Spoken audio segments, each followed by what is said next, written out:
નમસ્કાર મિત્રો, આજે આપણે જાણીશું ગુજરાતના સૌથી પવિત્ર અને પ્રાચીન તીર્થધામોમાંનું એક, અંબાજી માતા માત્ર એક મંદિર નથી, પરંતુ લાખો ભક્તોની અડગ શ્રદ્ધા, વિશ્વાસ અને શક્તિનું પ્રતીક છે. દર વર્ષે લાખો લોકો અહીં આવે છે, કોઈ પોતાના દુઃખ દૂર કરવા, કોઈ પોતાની મનોકામના પૂર્ણ કરવા અને કોઈ માત્ર માતાજીના દર્શન માટે. આ વિડીયોમાં આપણે જાણશું અંબાજી માતાનો પ્રાચીન ઇતિહાસ, તેની પાછળની પૌરાણિક કથા, મંદિરની વિશેષતા, ગબ્બર પર્વતનું મહત્વ અને ભક્તિ સાથે જોડાયેલી અનેક રસપ્રદ વાતો. અંબાજી મંદિર ભારતના 51 શક્તિપીઠોમાંનું એક છે. હિન્દુ પુરાણો અનુસાર, એ પોતાના પિતા દક્ષના યજ્ઞમાં અપમાન સહન ન કરી શકતા યજ્ઞકુંડમાં પોતાનું જીવન સમર્પણ કર્યું. આ ઘટના બાદ ભગવાન શિવ ખૂબ જ દુઃખી થયા અને સતીના શરીરને લઈને તાંડવ કરવા લાગ્યા. બ્રહ્માંડનું સંતુલન બગડતું જોઈને ભગવાન વિષ્ણુએ પોતાના સુદર્શન ચક્રથી સતીના શરીરના ભાગો અલગ કર્યા.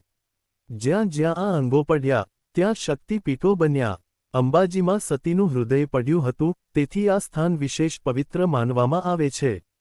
આ કથા માત્ર એક દંતકથા નથી, પરંતુ ભક્તો માટે અડગ શ્રદ્ધાનો આધાર છે. અંબાજી મંદિર ગુજરાતના બનાસકાંઠા જિલ્લામાં અરવલ્લી પર્વતમાળાની વચ્ચે આવેલું છે. આ સ્થાન પ્રાકૃતિક સૌંદર્યથી ભરેલું છે, ચારે બાજુ પર્વતો, શાંતિપૂર્ણ વાતાવરણ અને આધ્યાત્મિક ઊર્જાનો અનુભવ થાય છે. મંદિર ગુજરાત અને રાજસ્થાનની સરહદ નજીક આવેલું હોવાથી, બંને રાજ્યોમાંથી મોટી સંખ્યામાં ભક્તો અહીં આવે છે. આ સ્થાન પ્રાચીન સમયથી જ યાત્રાધામ તરીકે જાણીતું છે. અંબાજી મંદિરની સૌથી અનોખી વાત એ છે કે અહીં માતાજીની કોઈ મૂર્તિ નથી. અહીં શ્રી વિસા યંત્રની પૂજા કરવામાં આવે છે. આ યંત્ર ખૂબ જ પવિત્ર અને ગુપ્ત માનવામાં આવે છે.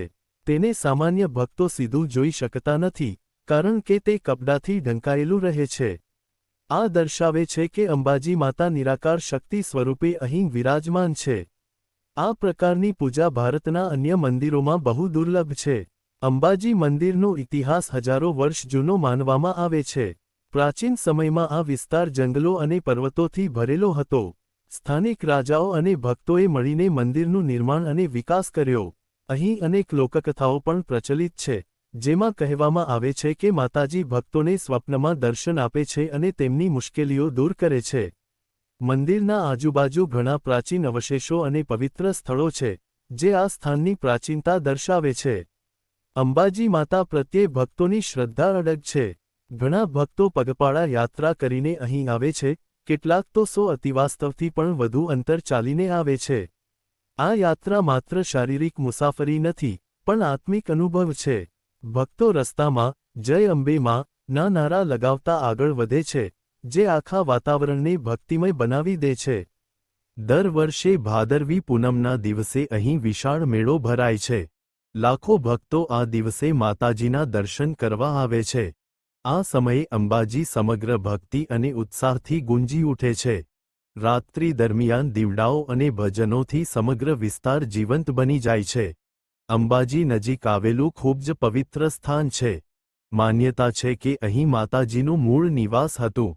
અહીં 999 પગથિયા ચડીને ભક્તો દર્શન કરવા જાય છે. આ યાત્રા ભક્તોની શ્રદ્ધા અને સમર્પણનું પ્રતીક છે.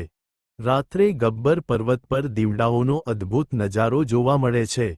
અંબાજી માતા માત્ર એક મંદિર નથી, પણ લાખો લોકો માટે આશા, શ્રદ્ધા અને શક્તિનું જીવંત પ્રતીક છે. જો તમે જીવનમાં એકવાર પણ અંબાજીના દર્શન કરો, તો તમને આધ્યાત્મિક શાંતિનો અનોખો અનુભવ થશે. જય અંબે માં.